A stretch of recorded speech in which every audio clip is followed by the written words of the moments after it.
बिस्मिल्लाहिर्रहमानिर्रहीम। 10th class chapter number 11 हम पढ़ रहे थे, साउंड वाला टॉपिक था हमारे पास इको, रिफ्लेक्शन ऑफ साउंड। उसको हमने स्टडी कर लिया था। आज उसी टॉपिक को हम यूज़ करेंगे। इको को यूज़ करते हुए हमने स्पीड ऑफ साउंड जो है वो कैलकुलेट करनी है। ठीक है, कि इको का यूज़ करेंगे। वो आपको पता है कि इको क्या थी, कि हमारे पास उसके अंदर स्पेसिफिक टाइम था, स्पेसिफिक डिस्टेंस था। फिर क्या होता था कि एक रिफ्लेक्टिंग सरफेस से जब साउंड जो थी वो जाके टकराती थी, फिर उसी मीडियम में वापस आ जाती थी, उसको साउंड की रिफ्लेक्शन को हमने कहा था इको।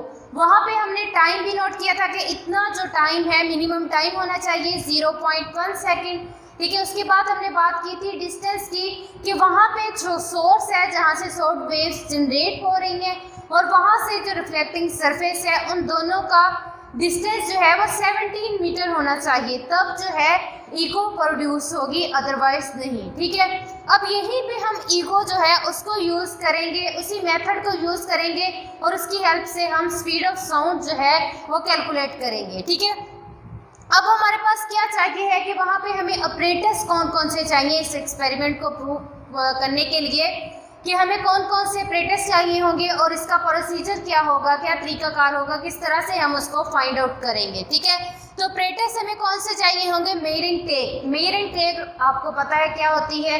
एक लेंथ मेयरिंग इंस्ट्रूमेंट है जो लेंथ कैलकुलेट करने के लिए यूज़ किया जाता है। उसके बाद है स्टॉप वॉच। स्टॉप वॉच क्या है? टाइम मेयरिंग इंस्ट्रूमेंट है। ठीक है, इसको हम टाइम इंटरवल नोट करने के लिए यूज़ करेंगे।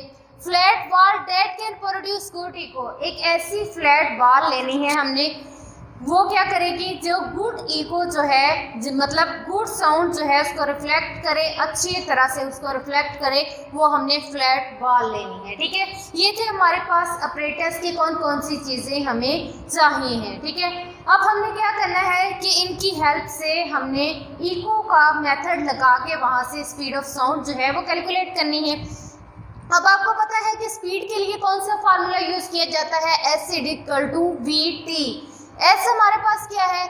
डिस्टेंस है, V स्पीड है और T हमारे पास क्या है? टाइम है। इसको रीअरेंज करेंगे तो V हमारे पास क्या आ जाएगा? Distance over time. ठीक है, ये वाला फार्मूला लगाएंगे स्पीड कैलकुलेट करने के लिए। अब हमने उसको करना किस तरह से है? फॉर एग्जाम्पल हमारे पास क्या है कि यहाँ पे एक वॉल है, इस तरह से हमारे पास एक वॉल है, यहाँ पे कोई पर्सन खड़ा हुआ है। ठीक है, अब वो क्या कर रहा है कि उसने यहाँ पे क्लैप किया है, उसकी साउंड वेव्स जो है वो क्या हुई है? प्रोड्यूस हुई हैं और इस वॉल तक गई हैं। अब क्या हुआ है कि आपने ये चीज़ ख्याल रखना है कि वहाँ पे उस एरिया में सिर्फ वही एक वॉल जो है वो प्रेजेंट होनी चाहिए, इसके अलावा कोई वॉल ना हो जिससे साउंड रिफ्लेक्ट होके वापस आए। ठीक है, अब क्या करेगी? साउंड जाएगी, टकरा के हमारे पास क्या होगा कि दोबारा से इसी मीडियम में वापस आ जाएंगी। साउंड वेव्स जा रही हैं, टकरा के क्या हो रहा है? वापस आ रही। अब हमारे पास क्या होगा कि यहाँ पे जो डिस्टेंस है वो हमारे पास क्या होना चाहिए? यहाँ पे कोई ना कोई वो डिस्टेंस कवर करेंगी। फॉर एग्जांपल हम ले लेते हैं कि वो हमारे पास डिस्टेंस जो है वो क्या है? 100 है। अब क्या हो रहा है? साउंड जा रही है, जाके वापस आ रही है, डिस्टेंस यहाँ पे क्या हो जाएगा? डबल हो जाएगा। मतलब टोटल डिस्टेंस जो है साउंड वेव्स ट्रेवल कर रही होंगी वो कितना होगा? 200 होगा। ठीक है, अब इसको करते हैं कि हमने स्पीड किस तरह से कैलकुलेट करनी है। V इज किसके बराबर आ जाएगा? S over T। मतलब जितना डिस्टेंस कवर करेंगे, डिस्टेंस हमारे पास क्या है कि 2 मीटर कवर हो रहा है, 200 मीटर। ठीक है, अब सपोज कर लेते हैं, हम खुद से सपोज कर लेते हैं कि यहाँ पे उसको टाइम यहाँ से जनरेट हुई है, यहाँ पे रिफ्लेक्टिंग सरफेस तक गई है। ठीक है, एक तरफ का डिस्टेंस 100 था, डबल दोबारा से रिफ्लेक्ट होकर वापस यहाँ तक आएंगी, टोटल डिस्टेंस हमारे पास क्या हो जाएगा? 200 मीटर हो जाएगा। अब हमने क्या करना है? सपोज हम खुद से फर्ज कर लेते हैं कि यहाँ पे जो टाइम लगा है इसको यहाँ तक जाने के लिए, फिर दोबारा वापस आने के लिए, वो टाइम हमारे पास कितना है? 0.5 सेकेंड। ठीक है, तो ये हमारे पास क्या बन जाएगा कि यहाँ से स्पीड जो हमारे पास आएगी वो आएगी 40 मीटर पर सेकेंड। ठीक है, ये हमने खुद से सपोज किया है, एक्यूरेट इतनी नहीं होगी, इससे चेंज भी हो सकती है। इसका टाइम इंटरवल हमें नहीं पता कि कितना है, हमने खुद से इसको इस तरह से जो है हमने क्या करनी है कि स्पीड ऑफ साउंड कैलकुलेट करनी है। अब यहाँ पे मीडियम हम एयर ले रहे हैं, एयर के अंदर जो स्पीड ऑफ साउंड होती है वो 340 मीटर पर सेकेंड होती है। ये चेंज ही होगी, हमारे पास इतनी ही आनी चाहिए 340 मीटर पर सेकेंड। यहाँ पे मीडियम जो हम यूज़ कर रहे होंगे वो एयर होगा। ठीक है, तो इस तरह से हम क्या करेंगे कि स्पीड जो है वो कैलकुलेट करेंगे साउंड की इको मेथड के थ्रू। वो यही था कि हमारे पास जो सोर्स है जहाँ से वो साउंड वेव जनरेट हो रही है वहाँ तक उसका डिस्टेंस कितना होगा और टाइम इंटरवल कितना होगा। फार्मूला लगाएंगे, हमारे पास आंसर आ जाएगा। अब अकॉर्डिंग टू बुक हमने प्रोसीजर स्टेप बाय स्टेप लेके चलना है। सबसे पहले हम क्या करेंगे कि जो हमारे पास सोर्स है वहाँ से जो वॉल है वहाँ तक हम क्या करेंगे, डिस्टेंस जो है वो मेजर करेंगे, कितना डिस्टेंस है, और वो डिस्टेंस हमारे पास क्या होगा कि 50 होना चाहिए। ठीक है, वहाँ पे हम डिस्टेंस क्या ले रहे हैं 50 के, मतलब यहाँ से यहाँ तक का डिस्टेंस हम क्या करेंगे according to your book 50 metre. ठीक है, अब ये हमारे पास क्या है, सोर्स है और ये हमारे पास वॉल है। ठीक है, यहाँ तक का डिस्टेंस हम क्या ले रहे हैं 50 मीटर ले रहे हैं। अब सबसे पहला स्टेप हमारा क्या होगा कि आपने मेजरिंग टेप लेनी है और यहाँ से यहाँ तक का डिस्टेंस नोट करना है कि वो 50 मीटर है या नहीं। ठीक है, अब 50 मीटर क्या था कि ये एक साइड का था, मतलब यहाँ से यहाँ तक जाने के लिए एक साइड का था, क्योंकि उसने वापस भी आना है तो टोटल डिस्टेंस हमारे पास कितना हो जाएगा 50, ये टोटल डिस्टेंस हमारे पास कितना हो जाएगा 100 मीटर टोटल डिस्टेंस हो जाएगा। ठीक है, ऐसे हमारे पास क्या आ जाएगा 100 आ जाएगा। अब उसके बाद हमने क्या करना होता है कि स्टॉप वॉच से उसका टाइम ड्यूरेशन जो है वो नोट करना होता है कि हमारे पास जो है साउंड हमने बोला है, वहाँ से आवाज़ आई है, वो गई है, रिफ्लेक्ट होके दोबारा जब आपको इको सुनाई देगी आपने स्टॉप वॉच को बंद कर देना है और टाइम नोट करना है कि जब आप बोले उसका वहाँ से आपने जब आपने बोला है तब स्टॉप वॉच को स्टार्ट करना है। ठीक है, जब आपको इको सुनाई देगी तब आपने स्टॉप वॉच को क्या करना है, बंद कर देना है।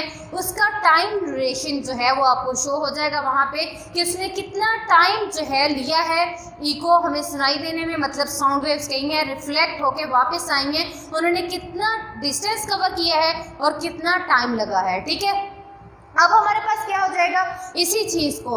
अब ये होता है कि बेटा आप कोई भी प्रैक्टिकल जो है परफॉर्म कर रहे होते हैं, उसके अंदर जो आपने नंबर ऑफ ऑब्जर्वेशंस होती हैं वो 2, 3 या इससे ज़्यादा लेते हैं।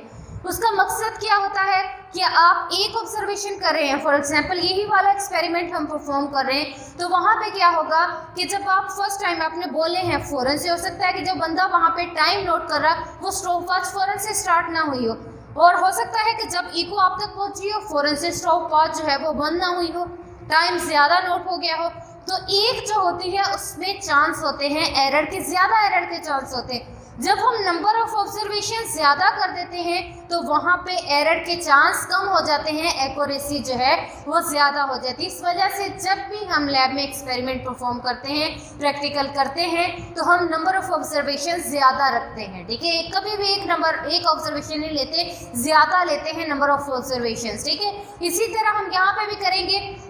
वो बात कर रहा है यहाँ पे क्लैप की कि फर्स्ट टाइम आपने क्लैप किया है, साउंड वेव्स वहाँ से जनरेट हुई हैं, वो गई हैं, जो वॉल हमने यहाँ पे ली थी उससे टकराई हैं, उन्होंने डिस्टेंस यहाँ पे हमने पहले ही नोट कर लिया था कि सोर्स और वॉल के दरमियान डिस्टेंस हमारे पास कितना था 50, वो गई है टकरा के वापस आई हैं, आपको इको सुनाई दी है, जो आपने क्लैप किया उसकी आवाज़ सुनाई दी है दोबारा से, तो वो हमारे पास क्या होगा, वहाँ से स्टॉप वॉच से हम उसका टाइम नोट कर लेंगे, डिस्टेंस उसका डबल हो जाएगा क्योंकि गई है टकरा के वापस आई है, तो हमारे पास क्या हो जाएगा वहाँ पे डिस्टेंस टोटल क्या हो जाएगा 100 मीटर। अब आपने क्या करना है कि नंबर ऑफ ऑब्जर्वेशन ज़्यादा करनी है, उसके लिए आप क्या करेंगे कि 10 टाइम्स जो है वो क्लैप करेंगे। ठीक है, 10 टाइम्स क्लैप करेंगे तो क्या होगा, फर्स्ट क्लैप जब आप करेंगे तब आपने क्या करना है, स्टॉप वॉच को स्टार्ट कर देना है। ठीक है, स्टॉप वॉच स्टार्ट कर दी, क्लैप आपने किया है, फौरन स्टॉप वॉच स्टार्ट कर देगा वो बंदा जो आप साथ ले रहे हैं हेल्पर, ठीक है।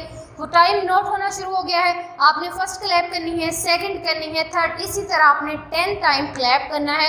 और जब 10th टाइम जो आपने क्लैप किया उसकी इको सुनाई देगी, आपने फ़ौरन से स्टॉप वॉच जो है उसको बंद कर देना है, ठीक है। फिर आपने टाइम नोट करना है। अब यहाँ पे हम ले रहे टाइम, हमारे पास क्या आ जाएगा, डिस्टेंस जो वो कवर कर रही है। एक जो थी साउंड, हमारे पास क्या था, सोर्स से वॉल तक का जो डिस्टेंस था वो हमारे पास कितना आ रहा था, 50 मीटर आ रहा था। अब वो क्या हुआ है कि वो टकरा के वापस आई है। टोटल डिस्टेंस क्या था, 100 था। अब यहाँ पे हम बात कर रहे हैं 10 क्लैप्स की, तो हमारे पास एक का 100 था। अब यहाँ पे हम 10 के लिए यूज़ करेंगे, ठीक है। इसी तरह हमारे पास क्या हो जाएगा, ये आ जाएगा हमारे पास 1000 मीटर टोटल। अब इसके बाद हमने टाइम नोट करना होता है कि टाइम उन 10 क्लैप्स के लिए इको जो प्रोड्यूसर है टोटल टाइम कितना था उसका, ठीक है। वो हमें नहीं पता, प्रैक्टिकली करेंगे तो हमें पता होगा। हम खुद से सपोज कर लेते हैं कि उसका फॉर एग्जांपल टाइम हमारे पास कितना है, वो हम 1.5 रख लेते हैं, ठीक है। या इससे भी कम हो सकता है। अब यहाँ पे हमने फार्मूला के अंदर वैल्यू पुट कर देनी है, S = V = S/T।